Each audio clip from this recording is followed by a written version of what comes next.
Hi, hello, once again, I'm back. I'm Pastor Jacobs and we are going to continue our assorted series. Assorted because it's about history and archaeology and medicine and many other things. So that is why it's called assorted series. Our title, The Trustworthy Truth.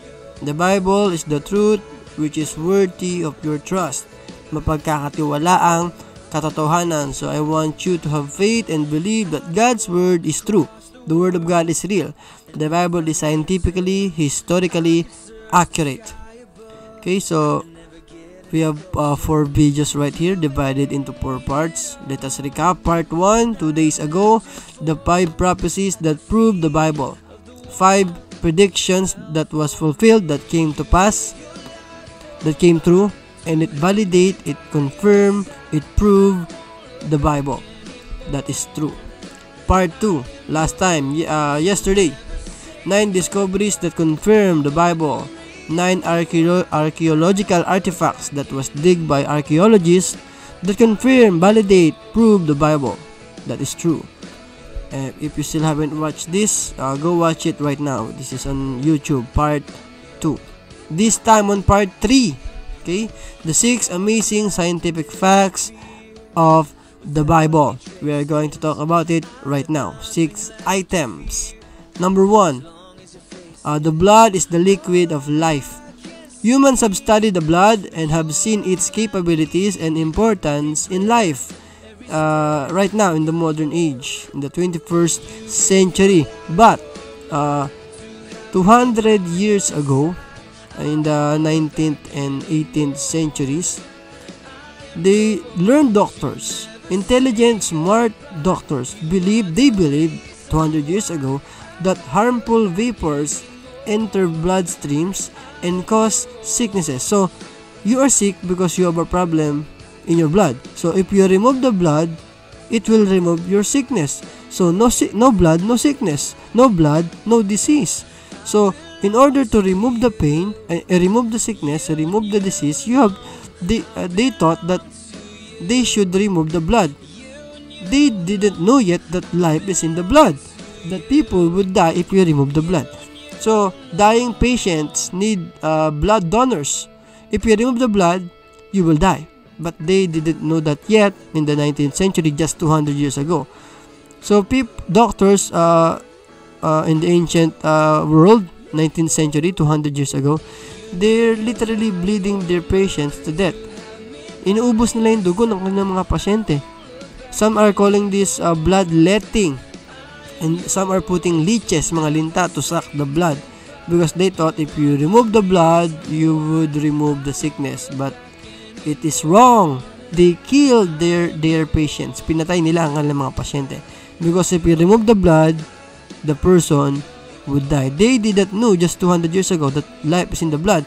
But Moses already knew that life is in the blood 4,000 years ago, even before the 19th century. The first US president, his name is George Washington.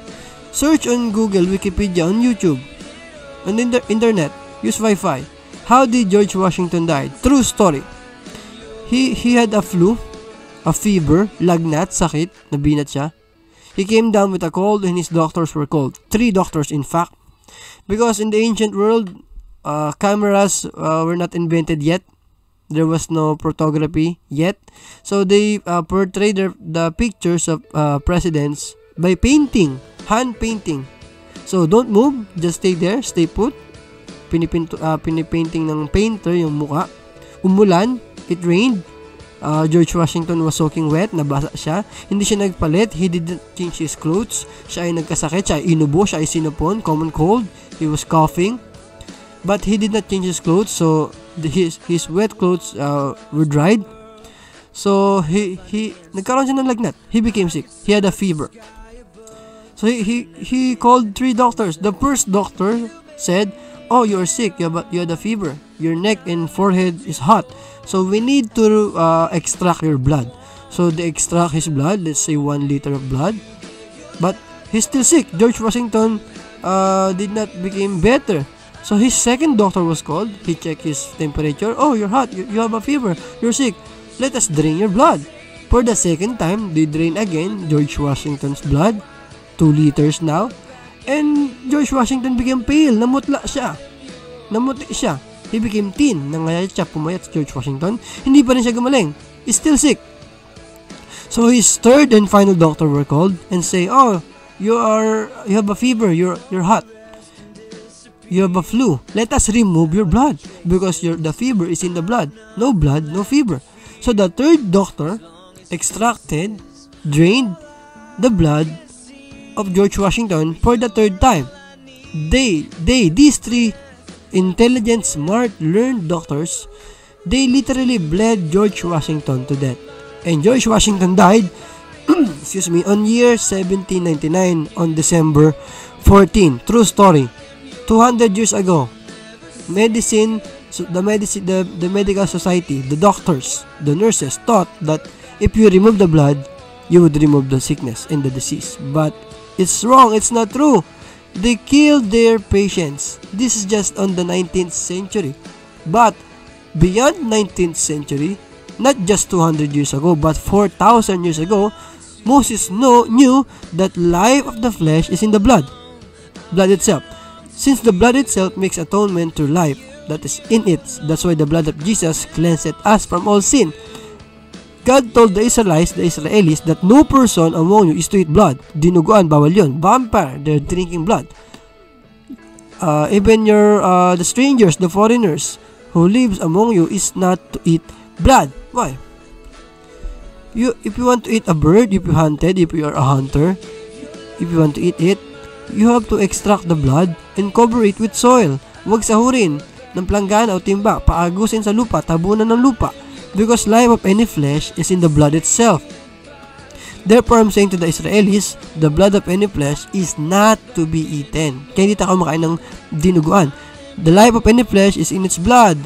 Anyone who eats of it, the blood, is to be eliminated, to be killed from contact with these people. So don't eat blood. Moses already knew this, but intelligent doctors from the 19th century did not knew. So Moses was more intelligent, wiser than these doctors. How did Moses knew this? He's just a 40-year-old shepherd.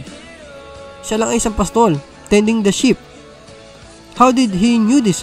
Moses was not a doctor. Moses was not a nurse. Moses did not study medical science. How did Moses knew that life is in the blood? 1,450 years before the birth of Christ, BC. So, if you add the years from Christ to now, 2,000 years, it's 2,450 years ago. And if you add 20, because 2020, 2,020, 2,470 years ago. How did Moses knew this? Because of divine assistance. Because because God Himself said this. It is the word of God. The 5 books of Moses, the Pentateuch, 5, contains the Torah, the law, which is the word of God, which is God's word. God Himself wrote these 10 commandments. So how did Moses knew that life is in the blood? Because God told him. It is true, it is real. Believe the word of God, trust the Bible, it is the trustworthy truth. Fact number 2, sanitation practices. On the country of London, on year 1846, there was a pandemic called cholera, and there was about 16,000 deaths. This is the microscopic view of cholera. It's like amoeba from infected water. Drinking dirty water, you would vomit, suka ka, vomiting and diarrhea. You will have a stomach ache. Okay? Why? Because people on the ancient London, 1846, they were just throwing their trash and garbage from their windows and dumping them on the streets without garbage, no trash can, no garbage truck. So they didn't know that it would affect their health. So pakalat-kalat lang ang mga basura. If only the people in London on year 1846 read the Bible, they would not have a cholera pandemic that would kill 16,000 people. Wala sanang mamamatay na ganung karami sa London noong 1846 kung nabasa nila ang Biblia, because they did not knew about sanitation practices. Alcohol, washing of hands with soap, hindi nila alam yon. Pero alam ni Moses. If someone among you becomes unclean due to nocturnal emissions, he must leave the camp and stay outside. Don't come inside. You must wash yourself with water, take a bath. Then at sunset, you may return. No bath, no entry. Walang ligo, hindi pwede pumasok.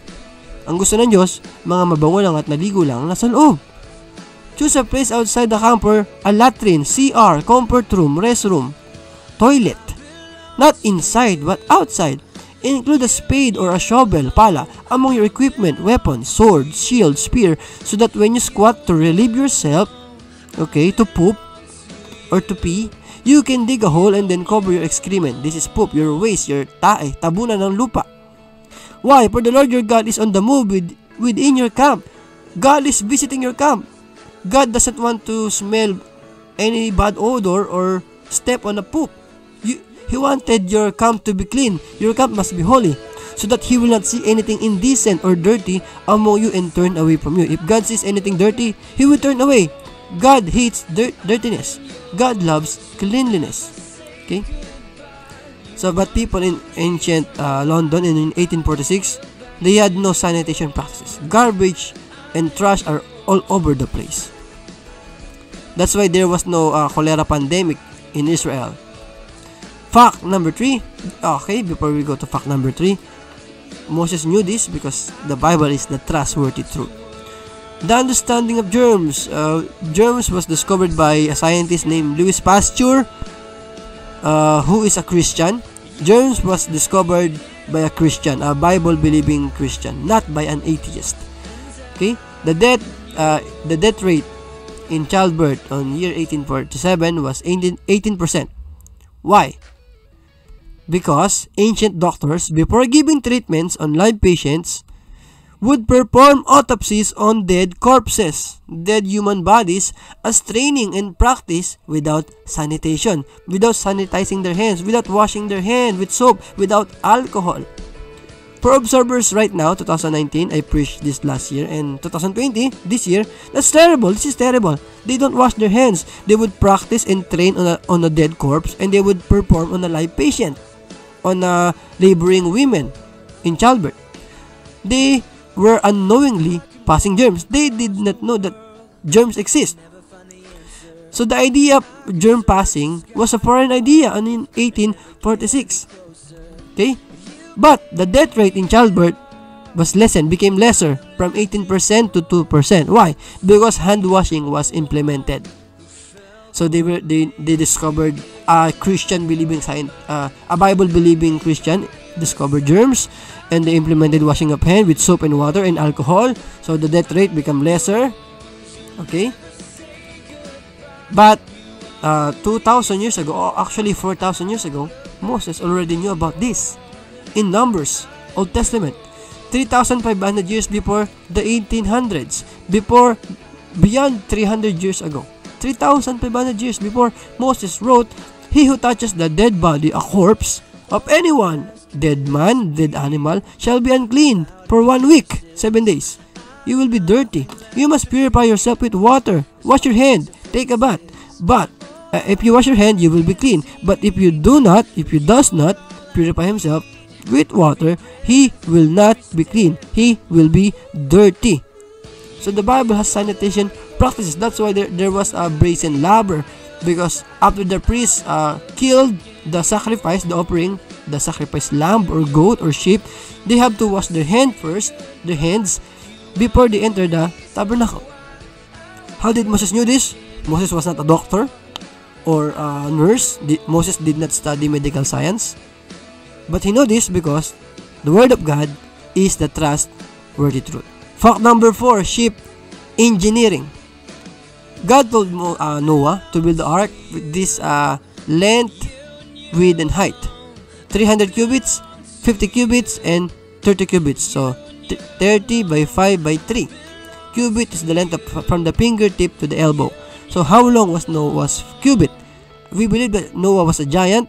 So, we'll talk about this in the Ecology series and the Nephilim series. Watch my other series. Okay? And Noah lived for 950 years in the pre-flood ecosystem. More oxygen. So, 30 by 5 by 3, the perfect ratio for building arks. So, there was a shipbuilder on year 1844 named Isambard Brunel. He made a ship called Great Britain. Okay, the origin of the nation, Great Britain. And the ratio was 30 by 5 by 3, the perfect ratio for large ships carrying heavy loads. hindi ito matutumba, hindi ito tataob, hindi ito lulubog. It would not sink, it would not flop over, it would float perfectly. So World War II shipbuilders used this ratio, 30 by 5 by 3, to build Liberty ships for military cargo, to carry heavy tanks, heavy airplanes, and military, the army itself, the soldiers, the warriors, with heavy guns and cannons. Brunel and the World War II shipbuilders had engineering knowledge about shipbuilding from previous generations, from previous ships of the previous shipbuilders. They had a prototype, they had a model. Meron silang pwedeng kopyahan at pwedeng gayahin, something to imitate from. But Noah was the first ever. Noah had no blueprints or prototypes or scale models to copy or to imitate. Wala siyang pwedeng pagkopyahan o pwedeng paggayahan. Siya ang unang-unang shipbuilder. So, how did Noah knew the perfect ratio for building ships? How did Noah knew that 30 by 5 by 3 is the perfect ratio for large ships carrying heavy animals? Noah was not an engineer because God told him. God likes measurements, the measurement of the tabernacle. That's why Jesus, when he manifested in the flesh, Jesus was a carpenter measuring chairs and tables and furniture. Jesus was a carpenter because Jesus, the Spirit of Jesus, is God who told Noah how to build the ark. The Bible is true. Believe it, trust it, put your faith in it. It is the trustworthy truth. Fact number 5, quarantine. In modern medicine, the idea of separating sick patients from healthy civilians is a standard procedure. Everybody knows this. It's a general knowledge. Even kids knows this. Don't go near a sick patient. Pwede kanyang mahawaan. It is contagious. Contagion. But it was not a general knowledge. It wasn't a standard procedure per people in the ancient world just 300 years ago in the 1800s. Until they discovered the existence of germs just 200 years ago, 1900. But they did not know this 300 years ago. They did not know that quarantine is important, that sickness is contagious, that you should separate healthy people from sick people. They did not know this in the 1800s. But 4,000 years ago, Moses already knew this. In the book of Leviticus, the person with infectious skin disease, that is leprosy, ketong, is to tear his garments and loosen his hair. He is to cover his mustache or upper lip and shout, "Unclean! Unclean!" You have to know people that you are unclean so that they would not draw near to you, so that they would avoid you. The whole time that the skin rash infects him, leprosy, ketong, the lepers will be unclean. He is to live by himself, or she is to live by herself. They have to live by themselves in a home, not inside but outside the camp, the encampment. So this is quarantine. Sick people, lepers, those who have leprosy, don't enter the camp. Stay outside. Don't be with the healthy people. Quarantine. So Moses already knew this. Moses was not a doctor. Moses did not study medical science. Moses was not a nurse, but Moses already knew this because God told him. Because the Bible is the trustworthy truth. Encyclopedia of Medical History. This is a book by Roderick E. McGrew, a doctor. The idea of contagion was foreign, was weird, was not popular, was unknown to the classic medical tradition, and found no place in the voluminous Hippocratic writings. No, from the ancient medical books, from the ancient science books, contagion was not written. Contagion was not written, was not recorded. But the Old Testament, however, from 4,000 years ago, is a rich source for contagionist sentiment, especially in regard to leprosy and venereal disease.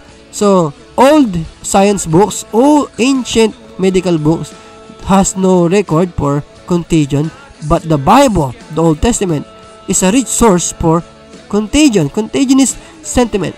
Why? Because the Bible is true, the Word of God is real. Trust God's Word, believe it, put your faith in it. It is the trustworthy truth. Last fact, number 6, food regulations. The FDA, or Food and Drug Administration, just like FTI, Food Terminal Inc., meron silang regulation that you should not sell half-cooked pork or ham or bacon. Dapat well done ang pagkakakook. There is a Jewish dietary law, the law of the Israelites in regards to diet. Leviticus said again, Moses wrote, swine is unclean. Their flesh you shall not eat, even their carcasses, their dead corpse. You shall not touch, they will be unclean to you. FDA, Food and Drug Administration, forbids the consumption of bats. Don't eat bats. Some countries, just like China, bats are a delicacy. They eat anything. They eat cockroaches, they eat snakes, they eat bats. Why did the FDA forbid eating bats? Because bats carry a virus which is deadly to human beings. Don't eat bats. Coronavirus, right? COVID-19. I preached this last year, 2019, and I did not know of coronavirus yet. Not until this year, February 2020. But last year, I already preached this, and history proved it. It came true. It came to pass. Food and Drug Administration also forbids the consumption of lizards, salamanders, and amphibians, not just reptiles, because these animals, especially frogs and toads, they have a deadly bacteria to human beings called Salmonella typhimurium, or just Salmonella. So don't eat bats, right? Some people don't know this, and scientists and doctors recently discovered this, but 4,000 years ago, again, Moses, from the Old Testament, the third book of Moses, Leviticus, God told Moses to write this. These are dirty and detestable, abominable things for you among winged creatures, fowls and birds, that you are not to eat, because they are unclean, they are abominable, detestable for you. The eagle, don't eat the vulture, the osprey, don't eat the red kite, the falcon of any kind, don't eat every kind of raven, don't eat the ostrich, the nighthawk, the seagull, the hawk of every kind, don't eat owl or cormorant or ibis, don't eat the water hen, the pelican, the carrion, do not eat the stork, the heron of every kind, the hoopoe, and the bat, panike. Don't eat bats, wag kumain ng panike. And any winged insect, even insects that crawls on 4 legs, 4 na paa, is detestable, unclean, abominable to you, dangerous, poisonous, deadly for you. So medical doctors and scientists did not knew this just 300 years ago, 1800s, but Moses from 4,000 years ago, who is not a doctor, already knew this because God told him. The Bible is true. It is historically, scientifically true, accurate, precise. It is the trustworthy truth. The Bible never gets a medical fact wrong. Never. And exhibits a knowledge of scientific facts thousands of years, 4,000 years ahead of its time. These scientific facts and precise accuracy, accurate with precision, the details, proves the Bible's divine origin. Where did the Bible came from? From divinity, from a deity, from God, heavenly. Because the Bible is the trustworthy truth. It is written, one must not live on bread alone, but on every word coming out of the mouth of God. Thy words be true, not a legend, myth, fantasy, fiction, fairy tale. It is reality. It is history. It is indeed the absolute truth. Thy words is true. Thy word is true. So, dito na nagkatapos. Part 3, 6 amazing scientific facts of the Bible. Next topic for the next video next time will be uploaded tomorrow. The last part, the final part, part 4, the 6 proofs for God's existence. The 6 evidence proving the existence of God. God is real, God is true, He exists, trust Him, believe Him. And this is Pastor Jacobs. Thank you for listening. And this is the trustworthy truth. I want you to have faith and believe that God's word is true. The word of God is real. The Bible is scientifically, historically accurate and correct. Thank you. The Bible is the truth which is worthy of your trust. Mapagkakatiwalaang katotohanan. God bless.